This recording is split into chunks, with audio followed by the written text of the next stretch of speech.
Merci de nous retrouver pour Un cœur qui écoute, notre rendez-vous de spiritualité. Et je suis très heureux de vous recevoir, Marie-Hélène Mathieu.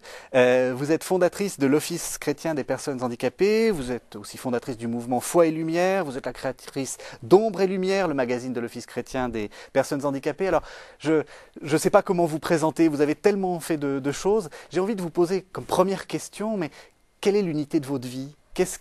Comment vous vous définiriez? Peut-être que c'est justement la compassion. En tout cas, c'est la compassion qui m'a amené à l'école d'éducateurs spécialisés. J'avais rencontré en classe à 11 ans une jeune fille qui était handicapée mentale et qui souffrait beaucoup de la marginalisation qu'elle subissait dans une classe de 11 ans.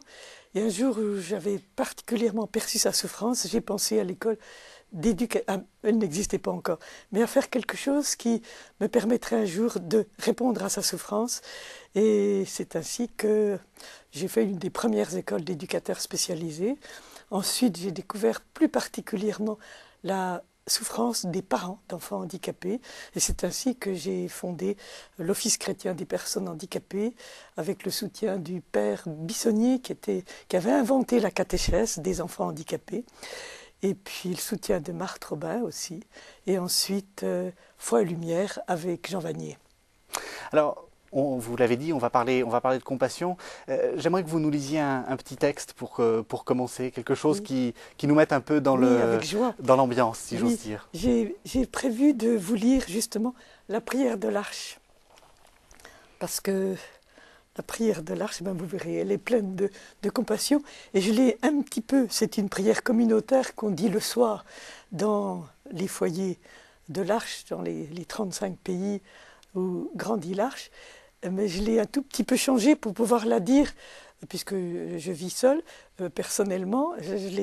J'en ai changé à le début, mais je suis très heureuse aussi de la dire entièrement pour prendre dans mon cœur les personnes handicapées de l'Arche, de Foi et Lumière. On va tous les prendre dans notre cœur. Ô Marie, je te demande de bénir mon cœur. Garde-le en ton cœur immaculé. En mon cœur fais ta demeure et celle de Jésus. Un refuge pour les pauvres et les petits, pour qu'ils y trouvent la source de toute vie. Un refuge pour ceux qui sont éprouvés, afin qu'ils soient infiniment consolés. Ô Marie, donne-nous des cœurs attentifs, humbles, doux, pour accueillir avec tendresse et compassion tous ceux que tu envoies chez nous. Un cœur plein de miséricorde pour les aimer, les servir, éteindre toutes les discordes, et voir en notre frère souffrant et briser la présence de Jésus vivant. Seigneur, bénis-nous de la main de tes pauvres.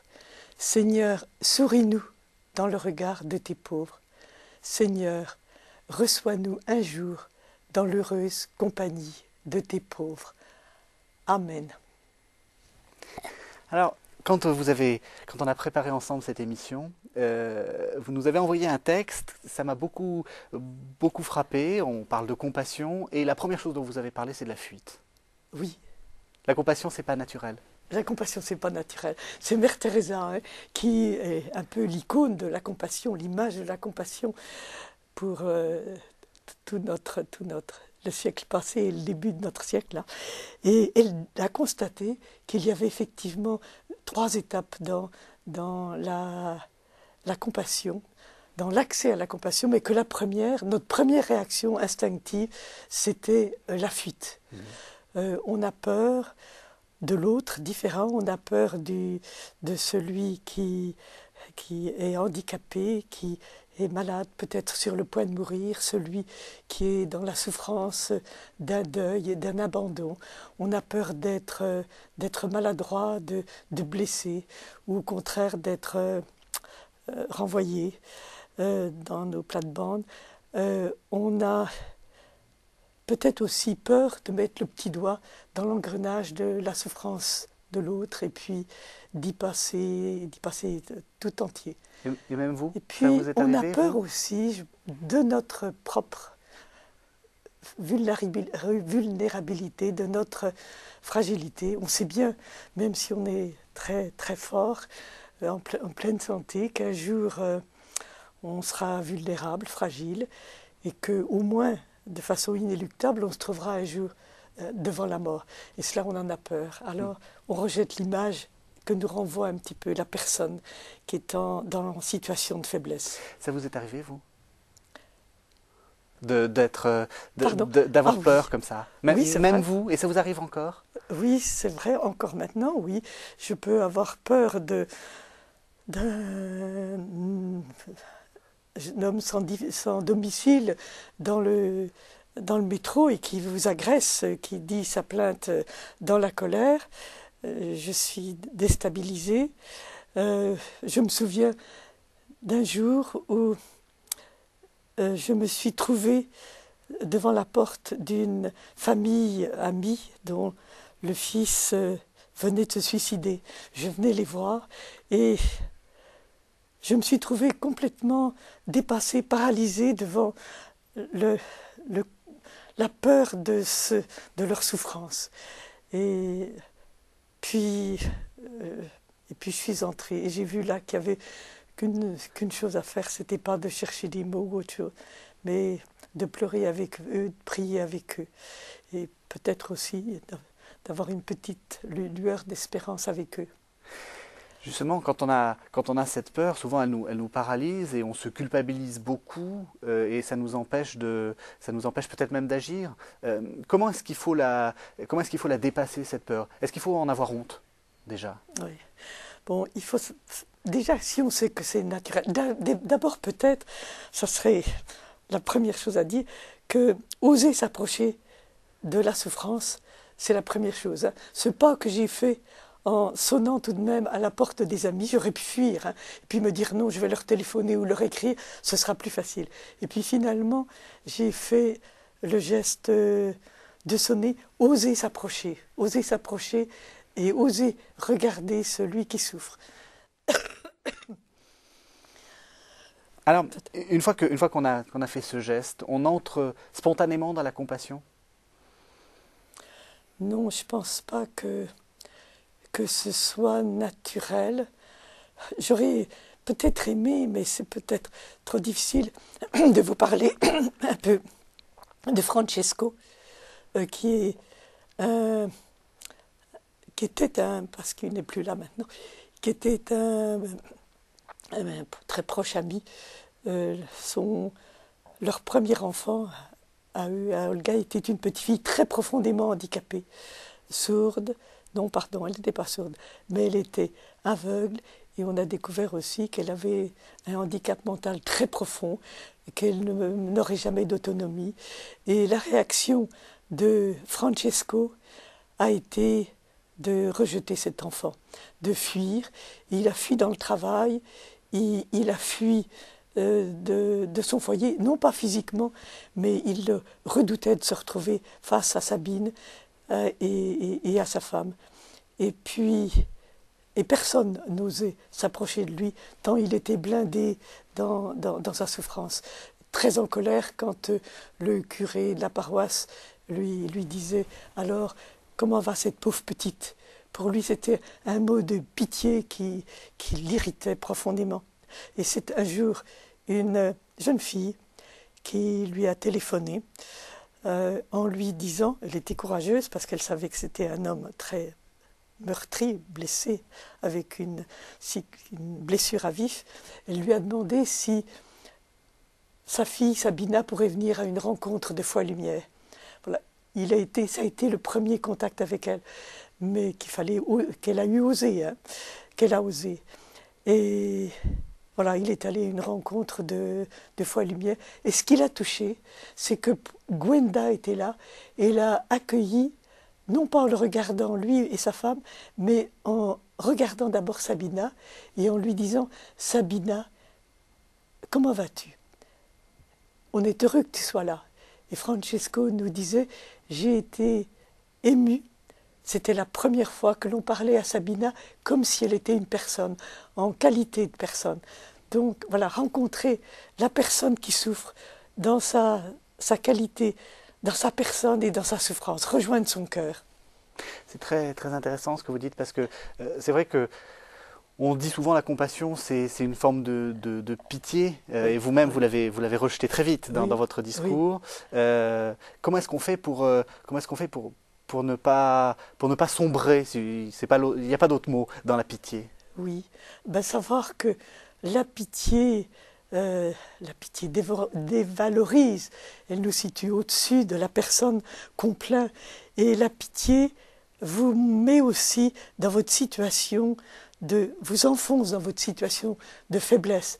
Tandis que la compassion, au contraire, c'est une rencontre de personne à personne où l'on redonne confiance à cette personne, où l'on voit toutes ses possibilités et où on lui dit « Ne crains pas, on marchera ensemble ». C'est une main qui se tend pour repartir dans l'espérance et dans la confiance.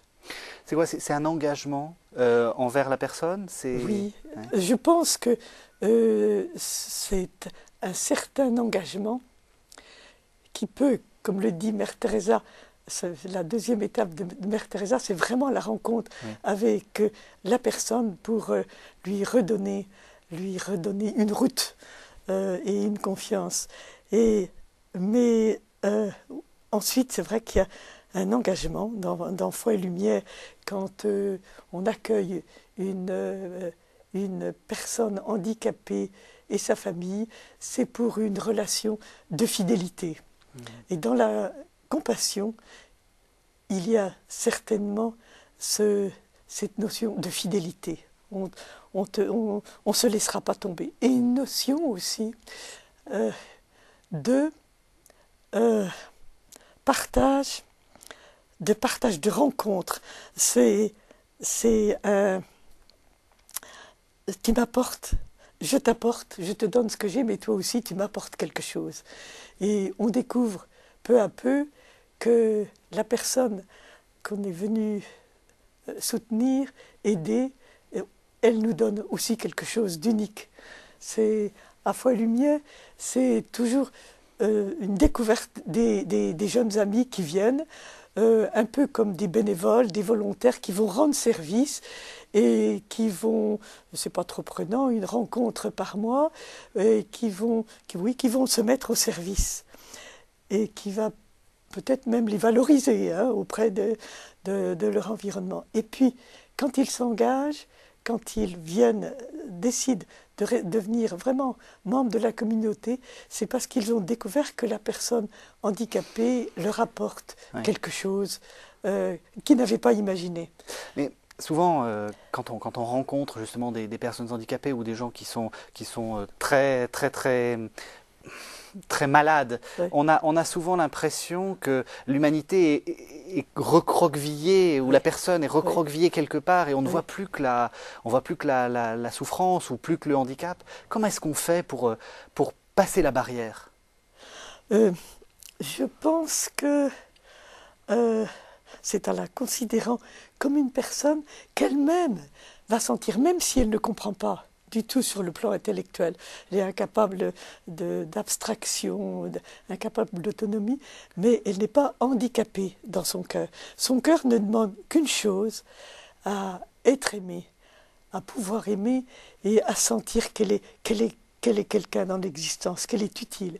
Donc la personne handicapée va sentir par les fibres de son être ces ondes d'amour, d'acceptation. Elle va sentir si sa présence nous plonge dans la tristesse ou au contraire nous donne de la joie et qu'on est heureux de sa présence. La compassion, c'était aussi être heureux. L'amitié, c'est être heureux de ta présence, quelle qu'elle soit. Et cette personne qui, dans la faiblesse, dans le handicap, va découvrir qu'elle est cause de joie, qu'elle peut donner vie, qu'elle a sa place dans la société. Pour en revenir à Francesco, qui petit à petit est devenu membre, avec sa femme, membre d'une communauté Foi et Lumière, je revois toujours ce moment, pour moi, extrêmement parlant et qui qui était un signe que Foi et Lumière, que tout ce que nous faisions, c'était quelque chose qui nous était donné. Un jour, je participais à une rencontre de Foi et Lumière à Rome. Nous étions une trentaine, assis en cercle, nous chantions tout joyeusement. Sabina était là, aveugle, je vous rappelle, et tout d'un coup, elle s'est levée de sa chaise et elle s'est mise à passer de personne à personne en palpant le visage qui lui permettait de reconnaître qui était là. Et arrivée à son père, elle a poussé un cri de joie et elle s'est blottie dans les bras de son père qui, de son côté, était très, très touché. Et j'ai vu ce va-et-vient de l'amour entre les deux. On ne savait pas qui donnait et qui recevait. C'était, voilà, voilà ce que fait la compassion, l'éveiller l'amour des deux côtés. Alors, quand on a préparé cette émission, il y a une phrase que vous avez écrite qui m'a beaucoup touché. Vous avez écrit, je vous lis, « Dans le domaine du cœur, les personnes blessées d'un handicap sont souvent nos maîtres ». Qu'est-ce que vous voulez dire? C'est vrai. Les personnes handicapées ne pourront jamais avoir une situation importante, ils ne pourront jamais sans doute aussi être autonomes. Elles sont donc très diminuées dans un sens, mais il y a je vous l'ai dit tout à l'heure, je crois, oui. Mais dans le domaine du cœur, elles sont vraiment nos maîtres, parce qu'elles n'ont pas d'autres, elles ne s'occupent pas de l'argent, le prestige, ça leur est égal, l'apparence, ça leur est égal, elles sont quelquefois, elles savent qu'elles ne sont pas très belles, mais ça ne les gêne pas dès lors qu'elles se sentent aimées. Et elles rejoignent la personne dans son cœur. La voiture que vous avez, votre vêtement, un smoking ou un SDF, ça leur est égal, c'est la personne qui les intéresse. Donc là, elles sont nos maîtres, elles nous rejoignent pour l'essentiel, elles voient l'essentiel. Et puis je pense qu'elles ont un cœur qui est capable de sentir la souffrance de l'autre. Je me souviens de Véronique, dans une rencontre de communauté, j'avais dit qu'avec beaucoup de joie et d'enthousiasme, parce que je partais en Australie et en Inde pour de grandes rencontres Foi et Lumière. En fait, j'étais très très angoissée et Véronique l'a senti. Elle m'a dit, mais Marie-Hélène, mais t'as pas besoin d'avoir peur. Ton voyage, je te le porte, je te l'offre. Je t'offre la Sainte Vierge, je t'offre les saints, je t'offre tout. Et Véronique avait senti mon angoisse par-delà mon apparence. Et ça m'avait touchée. Est-ce que c'est justement leur utilité? Est-ce que c'est pas là où il faut chercher leur utilité? Parce que vous dites, vous l'avez dit, hein, il faut que la personne se sente, qu'elle ait une place, qu'elle se sente utile. Oui, elle nous rappelle l'essentiel de nos vies. Vous valez ce que vaut votre cœur. Et au soir de la vie, nous dit, c'est Saint Jean de la Croix, je crois, nous serons jugés sur l'amour. Et pas sur autre chose. Ce que nous aurons fait, ce que nous aurons dit, peu importe, hein, sur l'amour simplement. Donc elles viennent nous rappeler que l'amour, nous avons été créés à l'image de Dieu, amour, que nous sommes faits pour l'amour. Alors, c'est l'office chrétien des personnes handicapées. C'est important, cette dimension chrétienne pour vous? Oui, je pense que c'est important. Je pense que la solidarité qui nous pousse à nous donner aux autres est différente, et qui est très belle, est un peu différente de la compassion. Il me semble que pour arriver à la compassion, à la communion avec celui qui souffre, tout au moins pour moi, il faut une grâce spéciale, vraiment la présence de Jésus, le don de son Esprit Saint, pour découvrir en notre frère souffrant la présence de Jésus vivant. Et je pense que c'est cette présence de Jésus vivant dans le cœur du pauvre, même si on ne le sent pas, qui nous attire. Et c'est pas voir la présence de Jésus vivant, c'est pas dans mon imagination, c'est Jésus lui-même qui l'a dit. Hein. Celui qui accueille l'un de ses petits comme celui-ci, c'est moi qui l'accueille. Et puis quand il dit j'étais nue et vous m'avez nourri, j'étais nue j'avais faim et vous m'avez nourri, j'étais nue et vous m'avez habillé. À toutes les fois que vous l'avez fait, un de ces petits, c'est à moi que vous le faites. Donc c'est vraiment la présence de prédilection de Jésus dans le cœur du petit. Dieu, il choisit toujours, pour tout ce qu'il a fait, il choisit toujours le pauvre, le faible, le plus humble. Et est-ce que justement la présence de l'Église, les sacrements, la prière, etc., c'est oui, utile? c'est vrai, il faut nourrir, je sens la nécessité de la prière, hein, et d'une prière qui me situe non pas à côté du pauvre, mais comme le pauvre elle-même. Je suis moi-même ce pauvre qui a besoin de Jésus, qui a besoin d'être pardonné dans toutes ses lâchetés, ses égoïsmes. J'ai besoin du pardon de Jésus et j'ai besoin d'être miséricordieux, miséricordier pour pouvoir être miséricordieuse, pour pouvoir me situer non pas sur un plan supérieur, mais sur un plan d'égalité. Nous sommes de pauvres pécheurs et de pauvres, les enfants bien-aimés du Père qui nous pardonnent, à toi et à moi. Alors, on en vient à la dernière séquence de l'émission, puisqu'on en est presque à la fin. Ouais. Les questions rituelles. Alors, j'aimerais donc que vous répondiez à 3 questions. La première question, quel conseil vous donneriez à quelqu'un qui vient vous voir en disant « je voudrais devenir chrétien, qu'est-ce qu'il faut que je fasse ?» Je dirais que je ne peux pas répondre comme ça parce que tout dépend de cette personne. Je pense à Louis, qui est peut-être la dernière personne à qui j'ai eu à parler de cela. C'est une personne handicapée légère qui vient de temps en temps nous aider à l'OCH et qui assiste toujours à la messe. Et bon, je ne me posais pas de questions jusqu'au jour où il m'a dit Marie-Hélène, est-ce que tu pourrais me donner un livre de prière? Alors, j'ai voulu creuser un peu quel genre de livre de prière pourrait lui convenir, et j'ai découvert qu'il ne savait pas du tout ce que c'était que communier. Il allait communier, mais il ne savait pas du tout ce que c'était, et qu'il n'avait jamais fait sa première communion, et que ce qu'il cherchait, il m'a dit « je voudrais prier Jésus ». Je lui dis d'abord continue de prier Jésus, c'est ça, parce qu'il va te dire lui aussi. Bien sûr, ensuite il a fallu penser à la préparation à sa première communion, voir s'il était baptisé ou non, mais prier Jésus, oui. Rejoindre d'abord Jésus, chrétien c'est celui qui aime Jésus. Ouais. Ouais. Deuxième question, si le Christ devait vous apparaître dans cette vie, à quel moment vous aimeriez qu'il vous apparaisse? Je vous dirais que je n'en sais rien. Mais ce que je sais, c'est que, par contre, il m'invite tous les jours à beaucoup plus qu'une apparition. Il m'invite à venir le recevoir à l'Eucharistie. Il désire demeurer en moi et moi en lui. Et ça, c'est plus beau que toutes les apparitions. Est-ce qu'il ne vous est pas déjà apparu dans les pauvres, justement? Oui, c'est vrai. En tout cas, il m'aide à les rejoindre en me disant c'est Jésus. Avec qui je marche, à qui je donne à manger et à qui je suis en train de donner la main quand il n'y a plus rien d'autre à faire au moment où l'autre va s'en aller vers le ciel, de lui tenir la main simplement en étant une simple présence d'amour. Et c'est là à ce moment-là, oui, vraiment, Jésus est là. Troisième question, au jour du jugement, qu'aimeriez-vous que Jésus vous dise?